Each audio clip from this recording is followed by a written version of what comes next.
Aujourd'hui, on va voir comment récupérer Nas Acha.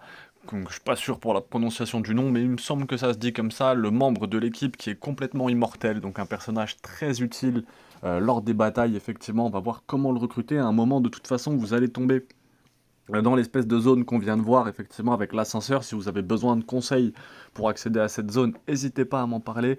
On tombe sur le Yellow Mage, donc on commence par lui couper les bras afin d'éviter tout dégât en fait qui pourrait nous causer, hein, parce qu'il est vraiment dangereux ce Yellow Mage, donc vraiment l'essentiel c'est de lui couper les bras et ensuite de faire le bon enchaînement de talk, de paroles, donc l'enchaînement qui va défiler sous vos yeux afin de récupérer un objet un petit peu spécial qu'il faudra donner à Nasara.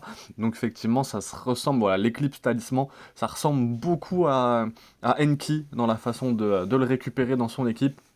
Donc retour à la case départ, donc là évidemment récupérer le cube of the death en même temps, n'hésitez pas à récupérer ce cube qui est très utile pour le reste du jeu aussi. Donc là vous voyez sa localisation, j'hésiterai pas à faire une vidéo plus détaillée si besoin. On revient dans le chemin du sang, un peu, je vais l'appeler comme ça, le Blood Pit. Et donc là, il faut faire chercher, mais plusieurs fois. Une fois, ça suffit pas, deux fois même, ça ne suffit pas non plus toujours. Donc cherchez plusieurs fois, et voilà, il vous dit qu'il a besoin de plus de sang pour le rituel.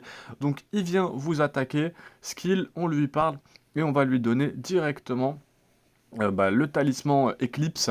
Donc c'est l'Eclipse talisman exactement, donc bien faire aussi la bonne combinaison de paroles au début pour pas avoir de soucis, il y a le gros monstre qui va arriver derrière lui, donc ça fait vraiment plaisir. J'hésiterai pas à faire peut-être des vidéos sur Fear and Hunger 2 aussi, Termina, j'en vois beaucoup passer dessus et le Fear and Hunger Termina me tente pas mal, donc je vais continuer à explorer Fear and Hunger premier du nom, et je finirai par passer sur le deuxième.